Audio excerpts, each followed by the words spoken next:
नमो वज्रायाणं नमो लोये सव्यसाहुरम् नमः समय साराय स्वानुभूत्या चकासते चित्स्वभावाय भावाय अनन्तधर्मणस्तत्त्वं पश्यन्ति प्रत्यगात्मनः अनेकान्तमयी मूर्ति नित्यमेव प्रकाशताम् वन्दितु सर्वसिद्धे ध्रुवमचलमणोवमं गतिं पत्ते वोच्छामि समय पाउड निर्मो सुई केवली। आया 15 पेज पे बनारसी दास जी की छंदा है इसमें। शोभित निज अनुभूति जुत चिदानंद भगवान सार पदार्थ आत्मा सकल पदार्थ जान। जो अपनी दुति आप विराजत है परधान पदार्थ नामी चेतन अंक सदा निकलंक सुख सागर को विसरामी जीव अजीव जिते जग में तेन को गुण गायक अंतर जामी सो शिव रूप बस शिव थानक ताहि विलोकी न मैं शिव गामी। जोग धरे रहे जोग सुभिन्न अनंत गुणातम केवल ज्ञानी तासुर द्रह सोनि कसी सरिता सम श्रुत सिंधु समानी। यात अनंत नयातम लक्षण सत्य स्वरूप सिद्धंत बखानी बुद्ध लख न लख दुर्बुद्ध सदा जग माही जग जिनवानी। वो जहाँ नेक्स्ट कलश शुरू होता है ना उसके ऊपर है, जैसे ये 20 पेज पे। हाँ यह हो निश्चय त्यों काल शुद्ध चेतनमय मूर्ति पर परिणति संयोग भई जड़ता विस्फुरति मोह कर्म पर हेतु पाई चेतन पर रचई ज्यों धतूर रस पान करत नर बहुविध नचई अब समय सार वर्णन करत परम शुद्धता हो मुझ अनयास बनारसीदास कही मिटहु समय सहज भ्रम की अरुचि निश्चय में रूप एक व्यवहार में अनेक याही न विरोध में जगत भर मायो है जग के विवाद नासिबे को जिन आगम है श्याम सदवाद नाम लक्षण सुहायो है। दर्शन मोह जाको गयो है सहज रूप आगम प्रमाण ताके हृदय में आयो है अन्य सो अखंडित अनुकन अनंत तेज ऐसो पद पूरन तुरंत तीन पायो है ज्यो नर को गर गिरी सौते ही सोई ही तू जो गह डेढ़ बाही त्यों बुध को व्यवहार भलो तब लो से नहीं। यद्यपि यो परवान तथापि सदे परमार्थ चेतन माही। जीव अव्यापक है पर सो व्यवहार सो तो परसी परछाई। शुद्ध नयने चो अकेलो आप चिदानंद, अपने ही गुण पर जाय को गहतु है। पूरन विज्ञान घन सो है व्यवहार माही। नव तत्व रूपी पंच दर्व में रहतु है। पंचदर्व नव तत्व न्यारे जीव न्यारो लख, सम्यक दरस यही और न गहतु है। सम्यक दरस जोई आत्म स्वरूप सोई। मेरे घट प्रगटो बनारस कहतु है। जैसे तृण काठ बांस आरण्य इत्यादि और ईंधन अनेक विधि पावक में दहिए। ये नहीं आया आकृति ये नहीं है जो दिख रहा है। तैसे नव तत्व, ये उसको निकालो, दोबारा पढ़ेंगे। जैसे तृण काठ बांस आरण्य इत्यादि और ईंधन अनेक विध पावक में दहिए। आकृति विलोकित कहावे आग नाना रूप। इस एक दाहक स्वभाव जब गहिए। तैसे नव तत्व में भयो है बहु बेसी जीव, रूप मिश्रित अशुद्ध रूप कहिए। जाहि छिन्न चेतना सकति को विचार कीजे। ताहि छिन्न अलख अभेद रूप लहिए। जैसे बनवारी में कुधात के मिलाप है, नाना भांति भयो पे तथापि एक नाम है। कसी के कसौटी लोक निरखे सराफ ताई, बान के प्रवार करी ले तू दे तू दाम है। तैसे ही अनादि पोध गल सो संजोगी जीव, नव तत्व में अरूपी महाधाम है। इसे उन मानसों दूतवान ठोर ठोर, दूसरो न और एक आत्मा ही राम है।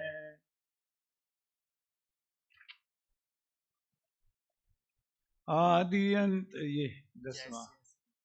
जैसे रवि मंडल के उदय माही मंडल में, आतप अटल तम पटल विलातु है। तैसे परमात्मा को अनुभव रहत जोलो, तौलो कहूँ दुविधा न कहूँ पक्षपातु है। नय को न लेस परवान को न परवेश, निक्षेप के वंश को विध्वंस होत जातु है। जे जे वस्तु साधक है तेऊ ताहाँ बाधक है। बाकी राग दोष की दशा की कौन बातु है।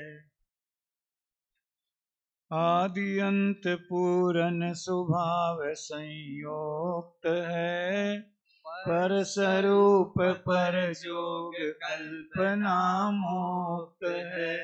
सदा एक रस प्रकट कही है जैन में, शुद्ध नया तम वस्तु विराजे बैन में। सदगुरु कहे भव्य जीवन सो, तोरहु तुरत मोह कीजे। समकित रूप हो अपनो गुण, करहु शुद्ध अनुभव को खेल। उदगल पिंड भाव रागादिक, इन सो नहीं तुम्हारो भील। ये जड़ प्रगट गुपत तुम चेतन, जैसे भिन्न तो हरते। को बुद्धिवंत नर निरख शरीर घर, वेद ज्ञान दृष्टि सो विचारे वस्तु वास तो, अतीत अनागत वर्तमान मोह रस, विगोचिदानंद लख बंध में विलास तो, बंध को विदारी मां मोह को स्वभाव डारी, आत्मा को ध्यान करे देख पर दास तो, कर्म कलंक पंक रहित प्रगट रूप, अचल अबाधित विलोक देव सास तो, शुद्ध नयातम आत्म की अनुभूति, विज्ञान विभूति है सोई, वस्तु विचारत एक पदार्थ, नाम के भेद कहावत दोई, यो सर्वंग सदा लखी आपोई, तम ध्यान करे जब कोई, मेटी अशुद्ध विभाव दशा तब, शुद्ध स्वरूप की प्राप्ति होई, मेटी अशुद्ध विभाव दशा तब, शुद्ध स्वरूप की प्राप्ति होई। बनारसीदास जी के छंदों का सस्वर पाठ करने का अनेक लाभ है। एक तो उन्होंने पांडे राजमल जी की टीका को अनुसरण करते हुए, वैसे तो उन्होंने एक एक कलश के ऊपर कई छंदों की रचना की है, लेकिन अपन ने केवल उस विशिष्ट कलश का जो विशिष्ट भावानुवाद है उसका ही लाभ ले रहे हैं। तो हिंदी के अनेक तरह के जो छंद हैं, तेईसा है, सवैया इकतीसा है, अडिल्य है, सोरठा है, दोहा है, आप लोगों से तो, अपने शास्त्रीय विद्वानों से तो हम ये अपेक्षा रखते ही हैं, समाज भी रखती है कि वो उन छंदों को सही ढंग से सस्वर उसका पाठ करें, मात्राओं का ध्यान रखते हुए, और कौन सा छंद कैसे गाया जाता है। जैसे आप जब सिद्ध चक्र विधान में आप जो भी शामिल होते हैं या आपको अवसर मिले, तो उसमें भी इस तरह के 50 छंदों का प्रयोग सिद्ध चक्र विधान में भी किया गया है। याग मंडल विधान में कभी आपको अवसर मिला हो तो उसमें जो पहले कोठे की पूजा है, जिसमें 17 अर्घ हैं, कल किसी ने बताया भी था, शायद 17 अर्घों का उल्लेख किया था। तो हरेक अर्घ के हिंदी के छंद अलग अलग हैं।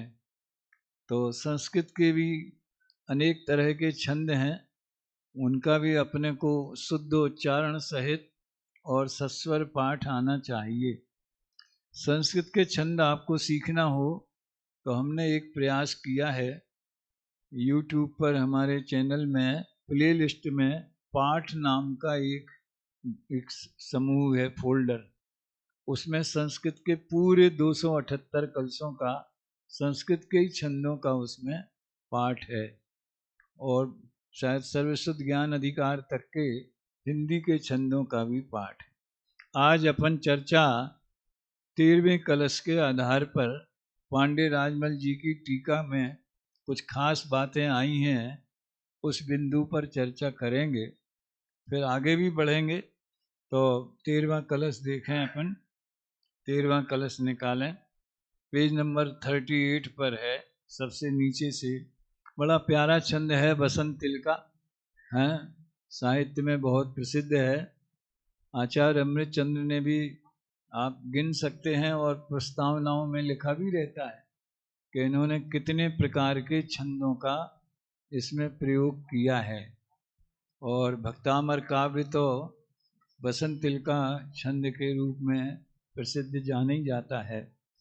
कई तरह से लोग इसको गाते हैं, तो कोई ऐसा संगीत का विशिष्ट नियम नहीं है, कौन सा नोटेशन लगाएं इसमें, लेकिन एक प्रचलित पद्धति जो है, हेलो, आत्मानुभूतिरिति शोधनयात्मिकाया ज्ञानानुभूतिरियमेव किलेति बुद्ध्वा आत्मानमात्मनि निवेश्य सुनिष्प्रकम्प मेकोऽस्ति नित्यमवबोधघन समन्तात्। अहो शुद्ध नैरूप आत्मा की अनुभूति वास्तव में वही ज्ञान की अनुभूति है। इस प्रकार निश्चित जानो, आत्मा को आत्मा में ही अब निश्चल होकर लीन करो। सदा सर्वतः एक ज्ञान घन आत्मा है ऐसा जानो। बहुत रहस्यों को खोलने वाला ये छंद है कि आत्मानुभूति माने क्या है, किसे हम आत्मानुभूति कहें। तो ज्ञान में ज्ञान की अनुभूति होना ही आत्मा की अनुभूति है। इस बात की चर्चा बहुत होती है, होनी चाहिए। अभी इसके पहले जो क्लास चल रही थी उसमें भी ज्ञान में ज्ञान को ज्ञान से, ज्ञान के द्वारा जानना, जानने वाला ही ज्ञान है। जिसको जानना है वो भी ज्ञान है। ज्ञान की मुख्यता से ज्ञान कहते हैं तो ज्ञान आदि अनंत गुणों का अखंड पिंड है। और जिस साधन से जाना जाता है वो भी ज्ञान है। और जानने के बाद जिसको उसका लाभ मिलता है वो भी ज्ञान है। इसका किसी बात को एक नेगेटिव रूप में अगर ज्ञान को नहीं जाने तो उसे कौन ज्ञान कहेगा। हमारे भाई साहब उत्तम चंद जी थे, आप लोगों ने, बहुत से लोगों ने देखा होगा, नए विद्यार्थियों को शायद पता नहीं होगा, 4-5 वर्ष पहले उनका वियोग हो गया। तो वो उस छंद को बहुत याद करते थे। 170 तीर्थंकर विधान में एक इसी प्रकार की एक पूजा है, एक मेरू, अचल मेरू की है शायद।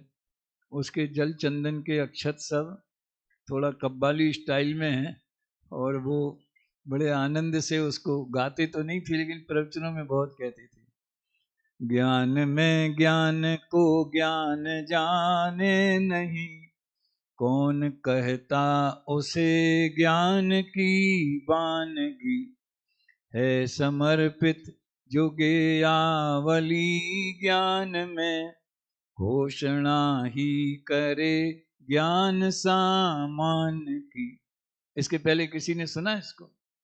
चलो अच्छा हुआ है? अरे बेलूकर जी आप तो कहने का आशय ये है कि वो पूरे छंद उसके ज्ञान में, ज्ञान जल चंदन अक्षत सब उसमें ही है। तो कहने का आशय ये है कि ज्ञान में ज्ञान को ज्ञान जाने नहीं तो उसे ज्ञान कौन कहेगा? तो क्या कहेंगे फिर? तो ज्ञान अगर ज्ञान को नहीं जानेगा तो क्या जानेगा फिर? तो वो ज्ञान, ज्ञान में देह को और रागादि भावों को मिला करके मैं रागादि रूप हूँ, मैं देह रूप हूँ, ऐसा जानेगा। तो उस ज्ञान को क्या कहा जाएगा? उस ज्ञान को अज्ञान कहा जाएगा। यद्यपि वो ज्ञान का ही परिणमन है, वो ज्ञान में है होने वाला विकार है, वो चेतना का विकार है, जिसे अपन कर्म चेतना कह सकते हैं। तो कर्म चेतना में भी चेतना शब्द तो है ही ना, लेकिन वो मोह के उदय से मलिन हो रही है, इसलिए उसका नाम अज्ञान है। ठीक है? तो है समर्पित जो गेयावली ज्ञान में, ज्ञान में जो गेयावली समर्पित है वो किस बात का प्रतीक है? व्यवहार से देखा जाए तो वो गेय पदार्थों की सत्ता को सिद्ध करती। ये बात युगल जी ने एक चर्चा में बहुत कही है कि ज्ञान में गेय जाने जाते हैं, ऐसा तो हमें कहना ही पड़ेगा। अगर ऐसा नहीं भले गेय आते नहीं हैं लेकिन जाने तो जाते हैं। अगर ऐसा नहीं कहेंगे तो जगत में 6 द्रव्य हैं, ये सिद्ध नहीं होंगे। तो गेयाकार ज्ञान है समर्पित जो गेयावली ज्ञान में। तो गेयाकार ज्ञान जो है ज्ञान का ही परिणाम, उसका रॉ मटेरियल तो ज्ञान ही है।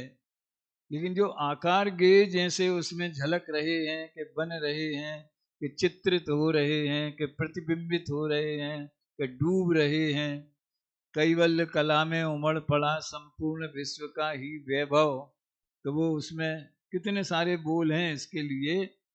तो उससे ये सिद्ध होता है कि जगत में वो हैं। जैसे हम दर्पण के सामने खड़े हुए और हमारे गाल पे थोड़ा सा कुछ दाग वाग दिखा तो वो दर्पण में झलका, तो उससे क्या सिद्ध हुआ कि इधर है।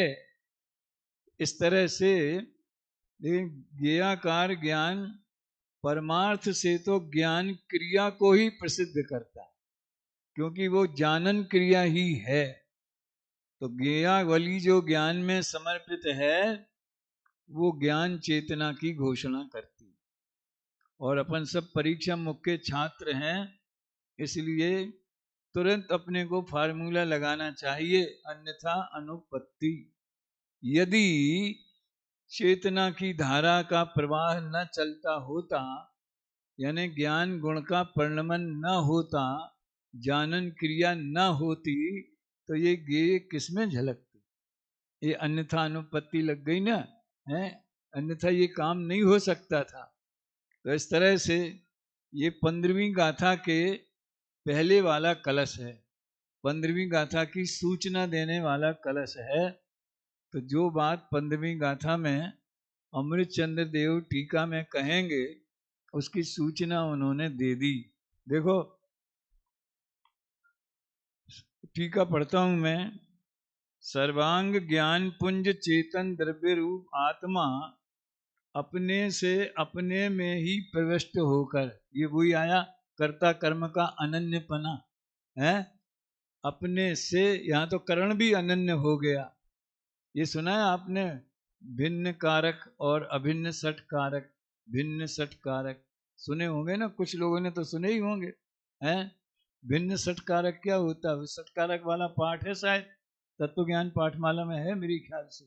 सठ कारक वाला दूसरे भाग में होगा, खेमचंद भाई का लिखा हुआ है। तो वो भिन्न सठ कारक माने क्या? कुम्हार ने घड़ा बनाया और फिर वो दंड चक्र इत्यादि जो हैं वो उसके साधन हैं।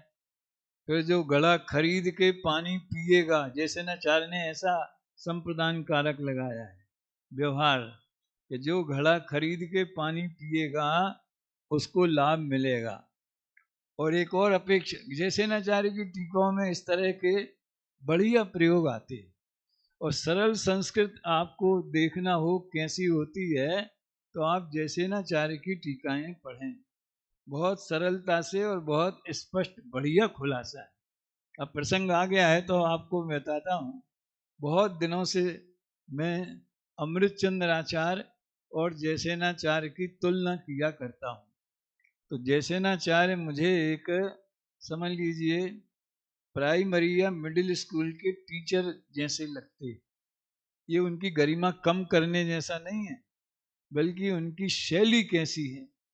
वो प्राइमरी मिडिल वाले कॉपी चेक करेंगे, ख्याल में आए ना, होमवर्क किया कि नहीं किया, कभी अटेंडेंस भी देखेंगे, यानी वो पूरा ध्यान रखते हैं अपने शिष्यों का।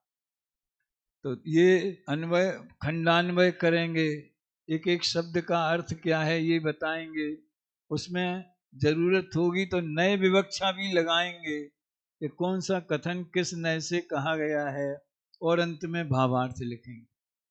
ये सांगोपांग शब्दार्थ, नयार्थ, मतार्थ, आगमार्थ, भावार्थ, तो जहाँ जितने अंगों की जरूरत होती है वो प्रयोग जैसेनाचार्य देव करते। तो अमृतचंद्र कैसे हैं? वे एमए कक्षाओं के प्रोफेसर जैसे। समझ में आया ना? वो ये मान के चलते हैं कि ये एमए के विद्यार्थी हैं, इसलिए जो नयार्थ वगैरह तो ये सब खुद ही लगाना चाहिए इनको, ये इनकी ड्यूटी है।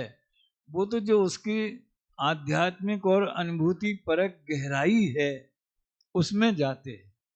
और समझ लो प्रोफेसर ने लेक्चर दिया, अब विद्यार्थियों ने नोट किया कि नहीं किया, कि उसको समझा, कि रिवीजन किया कि नहीं किया, ये कुछ नहीं। वो तो प्रश्नोत्तर भी नहीं करते प्रायः, लेखन में भले करें।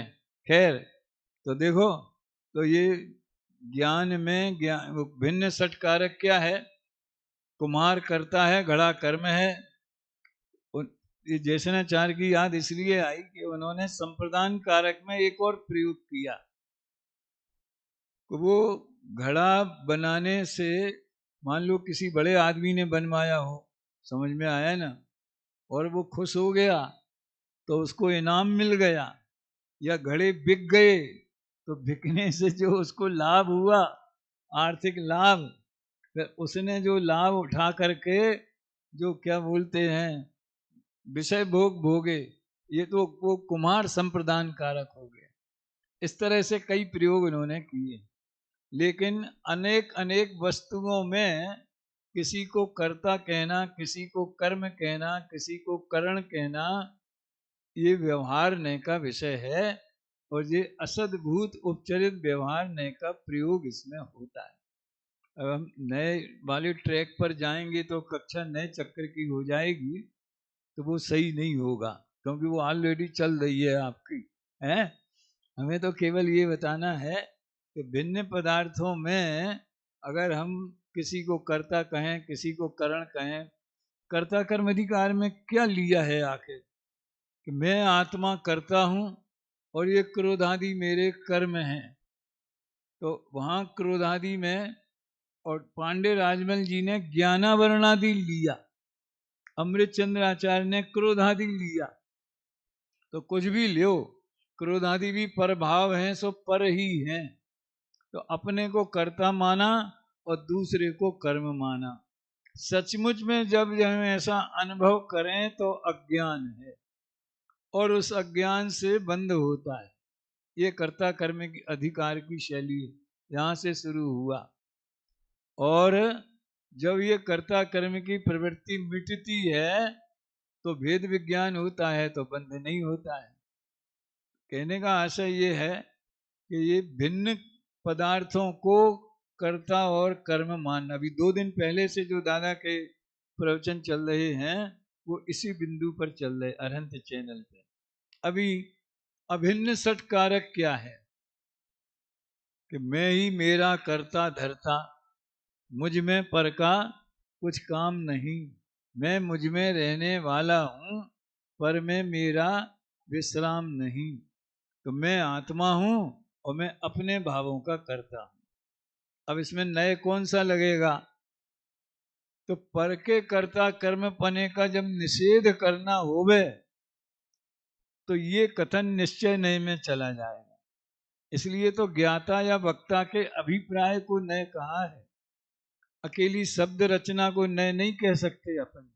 वो शब्द रचना किस इंटेंशन से है, उससे क्या कहना चाहते हैं। अगर हम अभेद अखंड एक शुद्ध वस्तु में, उसी में कर्ता और कर्म ऐसा भेद खड़ा किया, तो भेद प्रधान दृष्टि हुई, तो वो सद्भूत व्यवहार नय का कथन हो गया। सद्भूत क्यों? क्योंकि वो एक ही वस्तु में वो द्रव्य और पर्याय दोनों विद्यमान हैं, कारण और कार्य वो दोनों एक ही वस्तु में हैं, इसलिए सद्भूत हुआ, अनुपचरित हुआ, लेकिन भेद किया तो व्यवहार हो गया। तो इस तरह से ज्ञान ही ज्ञान का करता है, ज्ञान ही ज्ञान का भोगता है। तो ज्ञान राग का भोगता नहीं है, ये अगर हमारा अभिप्राय होगा तो ये कथन निश्चय नहीं में जाएगा। और अखंड ज्ञान परिणति, वो अगर और द्रव्य ज्ञान और पर्याय ज्ञान, ऐसा भेद अगर हमारा उस तरफ से बात करना होगी तो वही कथन व्यवहारने में चला जाएगा, सद्बुद्ध व्यवहार में। ये बड़ी प्यारी गाथा के ऊपर का कलश है। जब 5 भाव स्वरूप आत्मा की चर्चा पहले हो गई, 14वीं गाथा में हो गई ना, कौन से? अबद्ध, स्पष्ट, अनन्य, नियत, अविशेष, असंयुक्त, ये 5 भाव की चर्चा हो गई। तब वो पूछते हैं कि ऐसे आत्मा की अनुभूति कैसे हो सकती, उसकी चर्चा उन्होंने टीका में की। अब वो अनुभूति है क्या? आजकल हमारे साथियों में और बहुत भी जो मुमुक्षु जगत में तत्व चर्चा में और इसमें रस लेते हैं, आपस में गोष्ठियां भी करते हैं, ये प्रश्न बड़ा खड़ा होता है, कौन सा? अनुभूति किस गुण की पर्याय है? प्रश्न होता कि नहीं होता बारंबार? अनुभूति किस गुण की पर्याय है? और दूसरा ये होता है कि वो अनुभूति के काल में नय होता है कि प्रमाण होता है?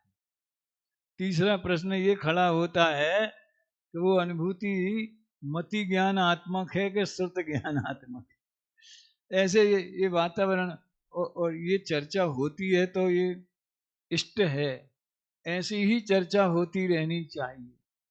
जैसे अभी आज ही मैंने देखा हमारे स्नातक परिषद के ग्रुप में कोई बहुत अच्छा एक प्रकरण उठाया है और काफ़ी लोगों ने उसमें, अब मैं वो टॉपिक भूल गया, लेकिन बड़ी अच्छी तत्व चर्चा हो रही है।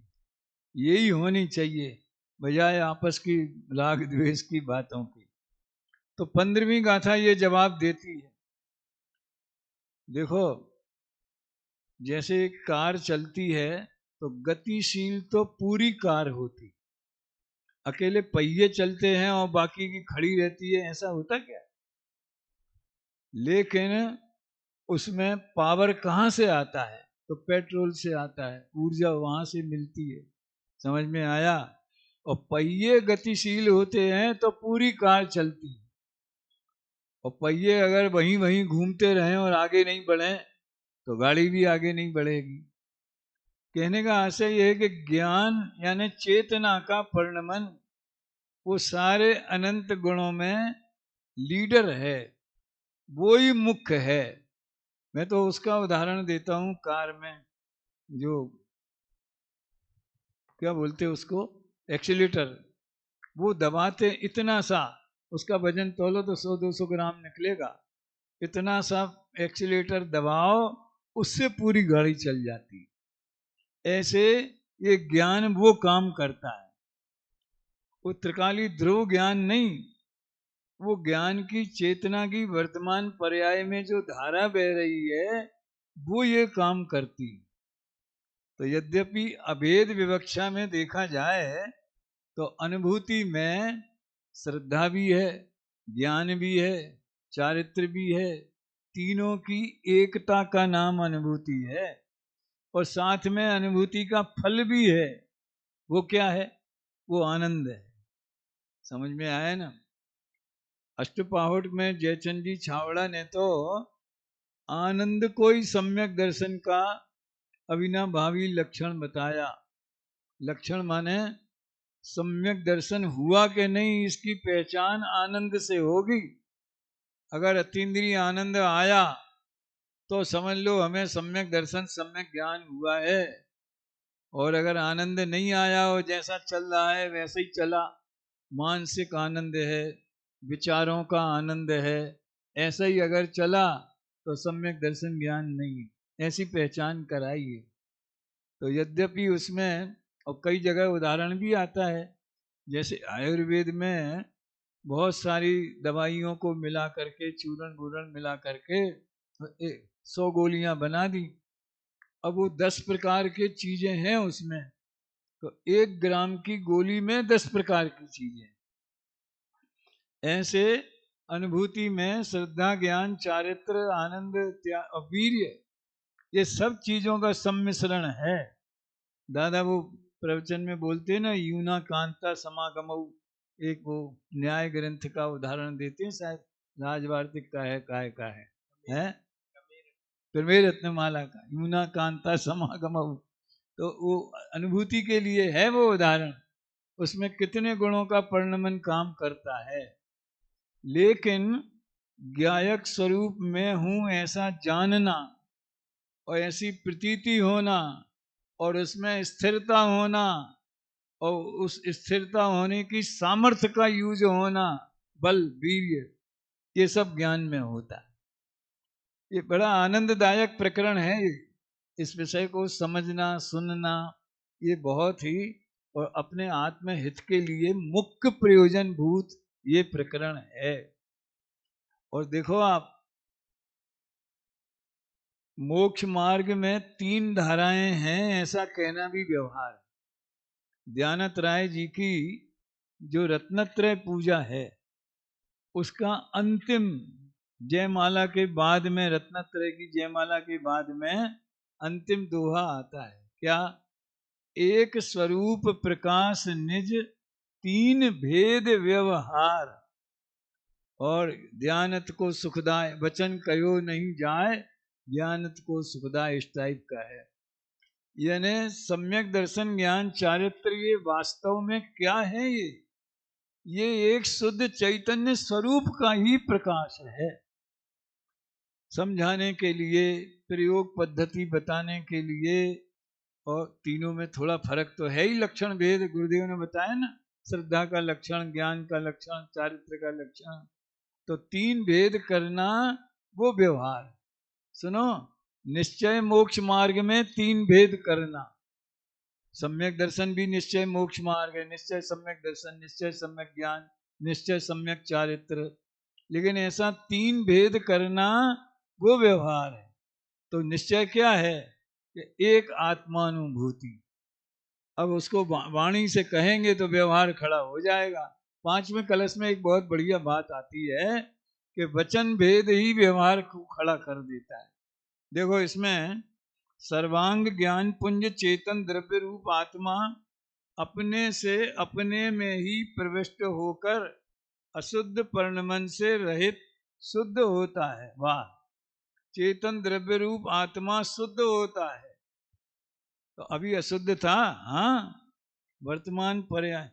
तो अपन लोग क्या जरा ज्यादा ही अध्यात्मी हो गए हुए ना, द्रव्य दृष्टि वाले, तो अपनी भाषा ऐसी हो गई। नहीं नहीं, पर्याय अशुद्ध होती है, द्रव्य अशुद्ध नहीं होता है। अगर सही बात आपके ख्याल में है तो ऐसा कह भी सकते हैं, क्योंकि द्रव्य और पर्याय कथनचित भिन्न भी हैं। समझ में आया ना? लेकिन वो विवक्षा तो ख्याल में होनी चाहिए। मैं तो बार बार कहता हूँ, जब जब हम यहाँ आए तो वो परसों नरसों भी कहा, शायद कल परसों, कि द्रव्य नहीं पलटता, पर्याय पलटती है। वो बोलते थे कि ये भाषा डिफेक्टिव है। असल में तो द्रव्य दृष्टि से देखो तो द्रव्य सदा काल अपने स्वद्रव्य स्वक्षेत्र स्वकाल स्वभाव रूप ही रहता है। पर द्रव्य क्षेत्र काल भाव रूप नहीं होता। इसका नाम है द्रव्य नहीं पलटता, इसका नाम है द्रव्य ध्रुव है, इसका नाम है द्रव्य नित्य है। समझ में आया? और पर्याय दृष्टि से वही द्रव्य पलटता है। जिस द्रव्य को हमने द्रव्य दृष्टि से नित्य रूप कहा, उसमें परिणमन होता कि नहीं होता है? तो परिणमन करने की दृष्टि से देखो तो पलटता है। यही फार्मूला इधर लगाओ, शुद्ध और अशुद्ध में लगाओ कि द्रव्य दृष्टि से आत्मा शुद्ध है। इसका अर्थ चोडरमल जी ने निश्चयाभासी वाले प्रकरण में इसका खुलासा किया है कि शुद्धता 2 प्रकार की, एक द्रव्य दृष्टि से, एक पर्याय दृष्टि से। तो द्रव्य दृष्टि की शुद्धता का क्या मतलब है कि दूसरा द्रव्य मिक्स हो जावे तो द्रव्य अशुद्ध हो गया, ऐसा तो कभी होता नहीं। देखो, निगोध हो, चाहे एकेंद्रीय हो, चाहे पंचेंद्रीय हो, चाहे नारकी हो, कोई भी पर्याय वाला जीव होवे, लेकिन उसमें शुद्ध जीव वस्तु जो चेतना लक्षण वाला है, उसमें क्या पुद्गल का प्रवेश हो जाता है? अनादि काल से अनंत कर्म हमने बांधे या बंधे और छूटे। समझ में आया ना? एक भी परमाणु चेतन नहीं हुआ, और आत्मा का एक भी प्रदेश या एक भी पर्याय जड़ नहीं हुई, तो शुद्ध रहा कि नहीं रहा? इसका नाम है द्रव्य की शुद्धता। और पर्याय की शुद्धता माने ये पर परिणति हेतु मोह नाम नोनुभावात, मोह कर्म के उदय से जो मोह राग द्वेष आदि भाव हो रहे हैं, तो वो पर्यायगत अशुद्धता है। और मोह राग द्वेष भाव नहीं होना, सम्यक दर्शन ज्ञान चारित्र होना, वो पर्यायगत शुद्धता है। ऐसा बढ़िया अर्थ बहुत संक्षेप में टोडरमल जी ने 7वें अध्याय में किया है। देखो इसमें इसकी भाषा का बैलेंस, अपने से अपने में ही प्रविष्ट होकर अशुद्ध पर्णमन से रहित शुद्ध होता है, ये पर्याय दृष्टि वाली शुद्धता की बात है। यानी आत्मानुभव परद्रव्य की सहायता से रहित है। वाह! वैसे तो राग द्वेष में भी परद्रव्य की सहायता नहीं चाहिए, मतलब वो राग कराता है ऐसा नहीं है, लेकिन पर के लक्ष्य से होता है, उसमें इष्टनिष्ट की कल्पना से होता है, ठीक है। और वो मिट गई और स्वरूप का संवेदन होने लगा, तो राग द्वेष का होना मिट गया। तो कम से कम वीतराग भाव तो हमारे स्वभाव में ही विद्यमान है ना, इसलिए अपने ज्ञान पर्याय अपने ज्ञायक का अनुभव करे। अब इसमें पर का क्या काम? अब निमित्त रूप में देशना लब्धि होती है, गुरु होते हैं, सच्चे देवशास्त्र गुरु होते हैं, और सम्यक दर्शन के कितने सारे निमित्त बताए गए हैं। वेदना को भी सम्यक का निमित्त कहा, जिन बिंबित, ये सब व्यवहार का कथन। असल में एक बहुत समझ लो मार्मिक बात का मुझे अनुभव होता है, ध्यान से सुनना।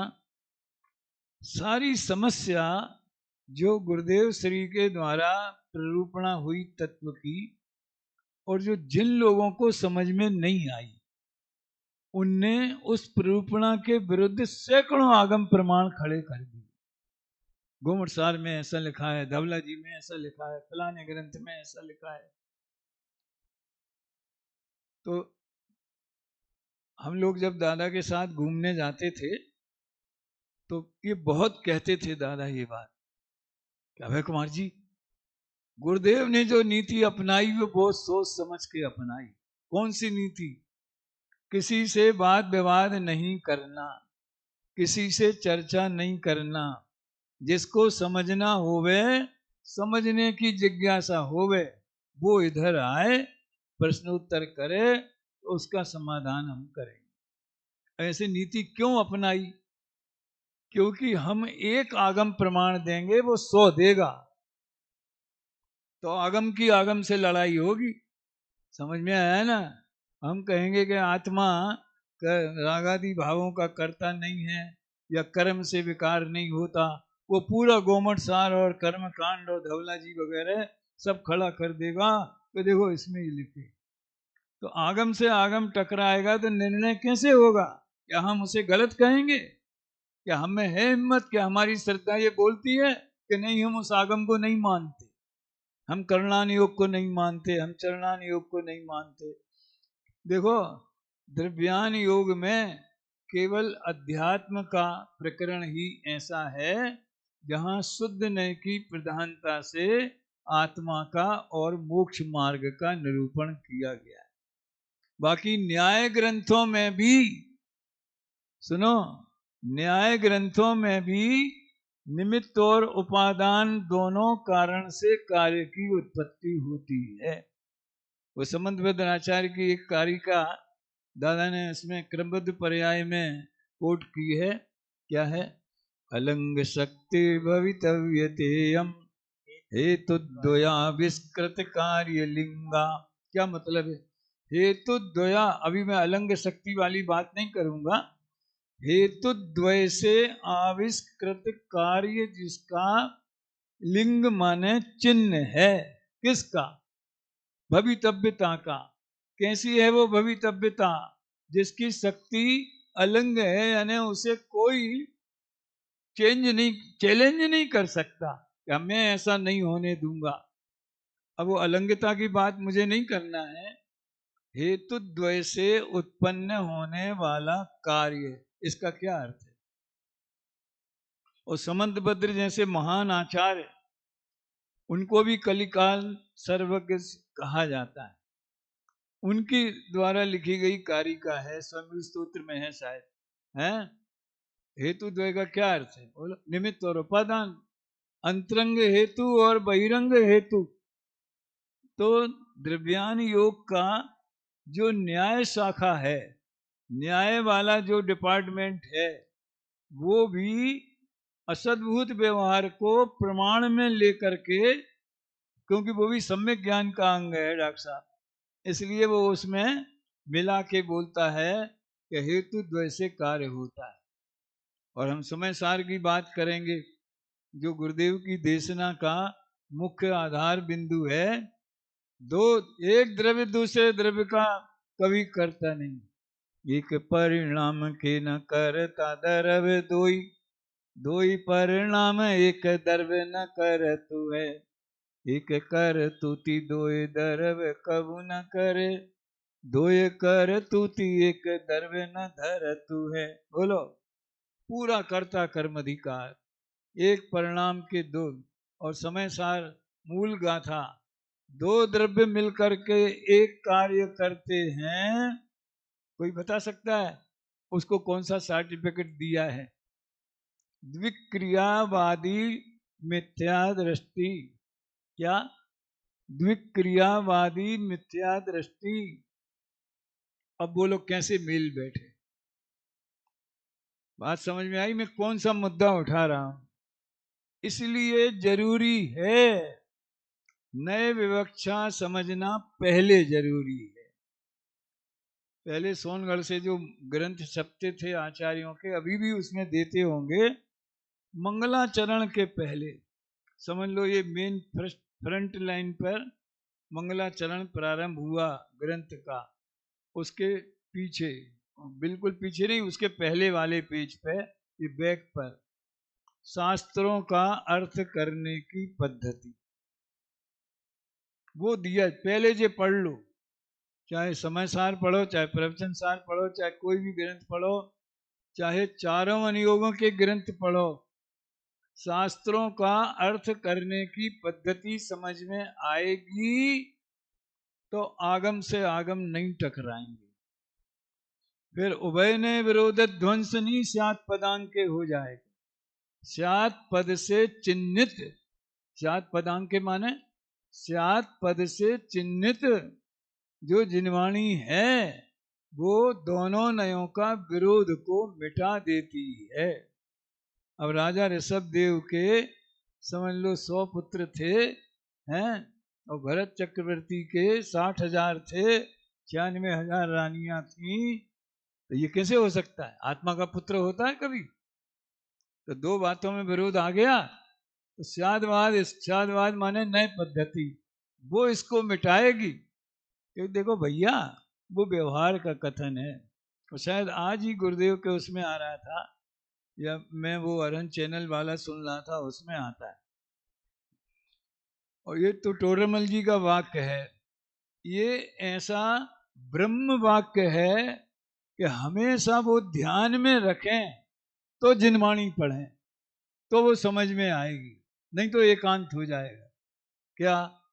जहां शिष्य ने पूछा कि दोनों नयों का ग्रहण करना जिनवाणी में कहा है, और आप कहते हो व्यवहार नय के श्रद्धांत से मिथ्यात्व होता है, इसलिए उसका त्याग करना। आप त्याग करने की बात कहते हो?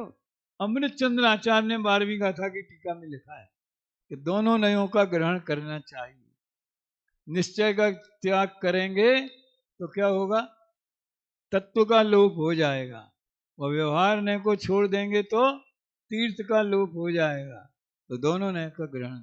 आप कहते हो कि व्यवहार नय के सिद्धांत से मिथ्यात होता है, तो उसका त्याग करना। अब बोलो मेल कैसे बैठे? ये इस विद्यालय में ये कला पहले सीखने लायक। समझ में आया ना कि व्यवहार नए विवक्षा से ही जिनवाणी पढ़नी चाहिए, अन्यथा नहीं तो निश्चयाभास, व्यवहाराभास, अव्याभास, मिथ्या एकांत, बहुत सारी बीमारियां लग जाएंगी। तो टोडरमल जी ने क्या समाधान किया? देखो भैया, जब व्यवहार नहीं का कथन होवे ना, तो एक फार्मूला लगा लेना। कौन सा?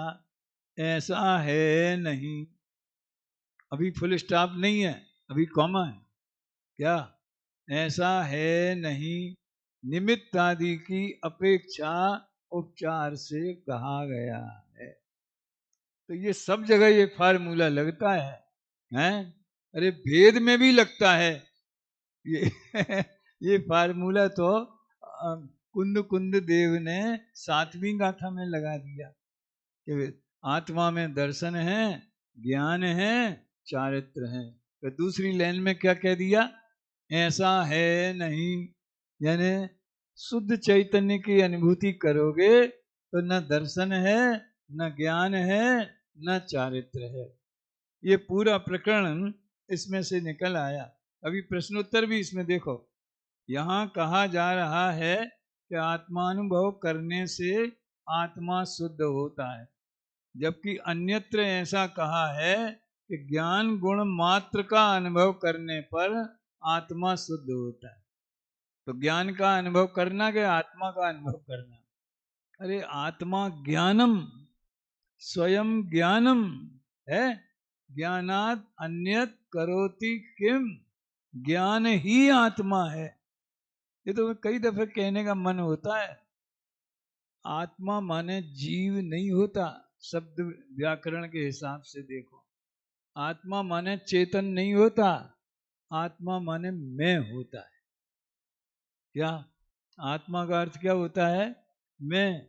अंग्रेजी में कैपिटल आई का जो अर्थ होता है, हिंदी में, संस्कृत में आत्मा का भी वही अर्थ होता है।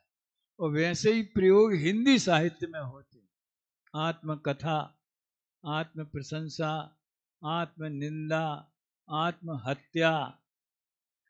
समझ में आया ना? आत्म मुग्धता, वो तो आत्ममुग्ध जीव है, अपने में ही मगन रहता है। जो मिल गया सो मिल गया, और कुछ नहीं करना। अपने कोई समझ लो बहुत होशियार समझता है, आत्ममुग्ध है। हमें इसने सब जान लिया, अब हमें कुछ जानने की जरूरत नहीं है। तो वो जीव आत्ममुग्ध माने ज्ञानी जैसे आत्मा के अनुभव में मस्त रहते हैं, वैसा नहीं। तो असल में आत्मा माने मैं होता है। अमृत चंद्र देव ने तो उद्गल के लिए भी आत्मा शब्द का प्रयोग किया है, अजीव के लिए है। या वो जीवो, क्या है? जीवो ही तावत क्रमनीयत आत्म परिणामयी उत्पद्य मानो जीव एव न अजीव। अब इसको पलट दो, अजीवोपि क्रम नियमित आत्म परिणामयी उत्पद्य मानो अजीव एव न जीव। बताओ, तो अजीव के लिए भी आत्म परिणाम। तो आत्मा माने अपने स्वयं के। और हम कौन है? हम शुद्ध चैतन्य हैं। तो हम अपने को आत्मा बोलेंगे तो हमारे लिए आत्मा माना शुद्ध चैतन्य हो जाएगा। इसलिए आत्मा और जीव जो हैं अध्यात्म में पर्यायवाची हो गए, अन्यथा वो पर्यायवाची नहीं है। समझने की बात है भैया। तो ज्ञान गुण का अनुभव करना कि आत्मा का अनुभव करना? गुण भेद से तो अनुभव होता नहीं है। तो ज्ञान ही मैं हूं, मैं ज्ञानानंद स्वभावी हूं। समझ में आया ना? अब मैं की जगह आत्मा रख दो, आत्मा ज्ञानानंद स्वभावी। तो थर्ड पर्सन में प्रयोग हो जाता है, मैं फर्स्ट पर्सन में आ जाता है। इन दोनों बातों में क्या अंतर है? देखो, इनमें कोई अंतर नहीं है। निश्चय से जो आत्मानुभूति है वो ही ज्ञानानुभूति है। अभी पहले अपन काफी चर्चा कर चुके। उस ज्ञान की अनुभूति में प्रतीति भी शामिल है। एक बात कल की चर्चा में, कल जो दोपहर में यहाँ कक्षा चलती है चौथे अधिकार की, उसमें आ गई थी, और आज गुरुदेव के व्याख्यान में भी आ गई। देखो, हम 7 तत्वों को जान लिया, लेकिन ऐसा ही है अन्यथा नहीं। ऐसा प्रतीति भाव अगर नहीं हुआ ये हमेशा ध्यान रखना, श्रद्धांत शब्द को हम कैसे समझें और दूसरे को समझाना होवे तो कैसे समझाएं। एक तो वो अभिप्राय वाला उदाहरण जो क्रिया परिणाम अभिप्राय में देते हैं, उसमें डॉक्टर मैं हूँ डॉक्टर, तो 24 घंटा उसकी ये फीलिंग बनी रहती। समझ में आया ना? उसको ही प्रतीति कहते हैं। यानी प्रतीति के लिए विचार की आवश्यकता नहीं है। ध्यान से सुनना जरा। प्रतीति पलटना हो, यू टर्न लेना हो, मिथ्यात् से सम्यक्त में आना हो, तो तत्व विचार की शर्त है। अब जैसे आपने एक मकान खरीदना है तो विचार करेंगे कि हमें ये मकान खरीदना है, तो खरीद लिया, उसका कब्जा मिल गया। अरे भले अभी उसमें रहने नहीं गए, अभी उसमें रेनोवेशन करा रहे हैं, तो भी ये मेरा मकान है, ये मेरा घर है, ऐसी प्रतीति के लिए सोचना पड़ता है, निबंध लिखने पड़ते, गोष्ठियां करनी पड़ती, पूजा पाठ करना पड़ता। क्या करना पड़ता बताओ? ये तो कल भी कहा था मैंने, सम्यक दर्शन के लिए क्या करना पड़ता है? सम्यक दर्शन ही करना पड़ेगा। तो ऑटोमेटिक वो एक दफे निर्णय हो गया और अनुभूति हो गई, ज्ञान से, श्रद्धांत से, आचरण से अनुभूति हो गई कि ये मेरा मकान है, कल तक नहीं था और आज से मेरा हो गया। अब 2 महीने बाद शिफ्ट हो जाएंगे, अभी तो अपन किराए के मकान में रह रहे। गजब बात है। जहां वर्षों से रह रहे हैं वहां अपनापन नहीं है, और जहां अभी रहने गए नहीं, केवल एक संकल्प ग्राही निगम मात्र हुआ कि हमें इसमें जाना है, अब इसमें ही रहना है, और उसमें अपनापन हो गया। रह नहीं रहे तो भी अपनापन, इस पे ध्यान देना। ऐसे ज्ञानी का उपयोग 24 घंटे आत्मा में नहीं रहता है, वो तो मुनियों का भी नहीं रहता है, वो तो श्रेणी के काल में चालू होता है अखंड उपयोग।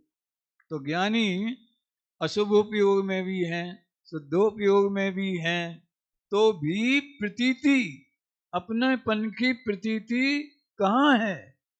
शुद्ध चैतन्य स्वभाव में। तो ये कमाल सम्यक दर्शन का है, वेद विज्ञान का है।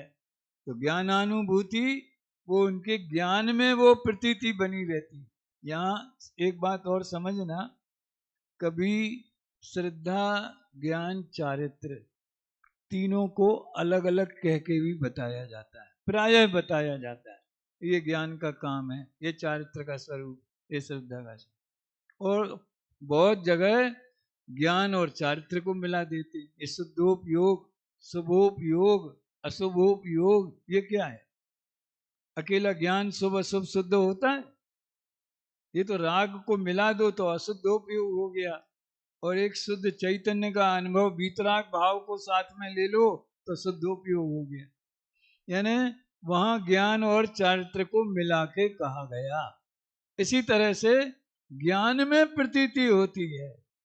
टोडरमल जी ने हमेशा श्रद्धा को ज्ञान के साथ मिला के कहा, और उनने जब शुरू किया प्रकरण 4थे अधिकार में, तो कह भी दिया कि बात तो श्रद्धान की करना है, लेकिन ज्ञान के बिना उसका कथन नहीं हो सकता, इसलिए हम ज्ञान की भाषा में बोलेंगे। ये ज्ञान में प्रतीति होती। देखो, इनमें कोई अंतर नहीं है। निश्चय से जो आत्मानुभूति है वही ज्ञानानुभूति है, अर्थात जीव वस्तु के प्रत्यक्ष रूप आस्वाद को आत्मानुभव कहो या ज्ञानानुभव कहो, ज्ञान ही आत्मा है। समझ में आया ना? और आत्मा माने मैं, यानी मैं ज्ञान स्वरूपी हूं। आधार लाण प्रमाणम, आत्मा यानी मैं, मेरा प्रमाण यानी नाप तौल कितना है कि जितना ज्ञान है उतना मैं हूं। न ज्ञान से कम हूं और न ज्ञान से ज्यादा हूं। उसमें अनंत गुण गर्भित कर लेना। ठीक है, एक पॉइंट और लेना है बस। नाम भेद है, वस्तु भेद नहीं है। आत्म द्रव्य के प्रत्यक्ष आस्वाद रूप अनुभूति शुद्ध नयात्मक ही है। अब अनुभूति को शुद्ध न कहें कि कहीं शुद्ध न के विषयभूत आत्मा को भी शुद्ध न कहते। अनुभव करने वाला ज्ञान भी शुद्ध न है, और जिसका अनुभव किया है वो तो पक्षातिक्रांत है, लेकिन वो भी शुद्ध न कहलाता है। अब ये एक मार्मिक बिंदु जो पांडे राजमल जी की खास पहचान है। देखो, किसी को ऐसा लगता है कि द्वादशांग ज्ञान कुछ अपूर्व लब्धि है। वाह, अब ये बात कहाँ से आ गई? उन्हें तो ज्ञानानुभूति बतानी है ना, आत्मानुभूति के साथ में। तो कहते हैं द्वादशांग ज्ञान भी विकल्प है, उसमें भी यही कहा है। वाह, ये समझ लो, निश्चय श्रुत केवली और व्यवहार श्रुत केवली की बात पहले आई थी। सिद्ध चक्र विधान की 7वीं पूजा, और उसमें उपाध्याय परमेष्ठी का छंद जहाँ 100 शुरू होते हैं आचार्य के बाद, कौन सा नंबर होगा वो? 100 अरंत के, 100 सिद्ध के, 100 आचार्य के, 300 हो गए, तो 301 नंबर का छंद। संपूर्ण श्रुत सार निजातम बोध लहानो, ऐसा कह के उपाध्याय परमेष्ठी की पूजा उन्होंने प्रारंभ की है। संपूर्ण श्रुत सार निजातम बोध लहानो, यानी आत्मज्ञान वो संपूर्ण श्रुत ज्ञान का द्वादशांग का सार है। इसलिए जो अपने श्रुत ज्ञान से आत्मा को जानते हैं वे द्वादशांग को जानते। गणेश परिक्रमा जैसा है, जिन्हें गणेश जी ने अपने माता पिता को बिठा के और 3 परिक्रमा दे ली, तो अभी सबको मानना पड़ा कि हाँ यार बात तो सही है, क्योंकि सारी पृथ्वी तो इन्हीं में ही समाई हुई है, इनसे बड़ा कौन है दुनिया में। सब ऐसी कथा आती है ना। तो ऐसे द्वादशांग काय के लिए बताया गया? जिनेंद्र भगवान ने द्वादशांग को बताया तो क्यों बताया? शुद्धात्मा दिखाने के लिए।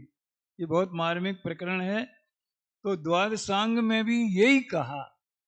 अब इसको यूं थोड़ा आप डेवलप करो, धवला जी में से भी यही निकलना चाहिए, तो धवला जी का ज्ञान सच्चा। जय धवला हो, महाधवला हो। आजकल काफी अपने मुमुक्षु साथी लोग जो हैं उनका बहुत विस्तृत और गहरा अभ्यास करते हैं। कई जगह तो ऑनलाइन ऐसे में मंगलायतन से फिर जोशी साहब भी करते हैं, और भी 1-2 लोग करते हैं। घूमट सार की कक्षाएं भी चलने लगी हैं, समझ में आया ना। तो उसमें से निकालना क्या, वो उसमें से द्वादशांग में से श्रुत ज्ञान में से ये शुद्धात्मा निकलना चाहिए, तो उनका ज्ञान सम्यक है। अन्यथा वो कंप्यूटर में फीड की हुई फाइल के, डॉक्टर साहब गलत तो नहीं है, अन्यथा वो खेमचंद भाई कहते थे कलेक्शन ऑफ इंफॉर्मेशन, अंग्रेजी में बोलते थे कलेक्शन ऑफ इंफॉर्मेशन, सूचनाओं का संगणक, ऐसा है वो। तो शुद्धात्मा अनुभूति मोक्ष मार्ग है। इसलिए, और देखो, सावधानी हटी तो दुर्घटना घटी। इसमें क्या लिखा है? शुद्धात्मानुभूति होने पर शास्त्र की, कुछ शास्त्र पढ़ने की अटक नहीं है। तो अच्छी बात है, तो कर लो शुद्धात्मानुभूति। फिर काय की अटक है, काय की नहीं है, वो जैसे भाव होते हैं वैसे होंगे। काफी मर्म इसमें भरा है, उसकी चर्चा की कल अपन थोड़ी 14वें कलश की चर्चा करेंगे। अभी यहीं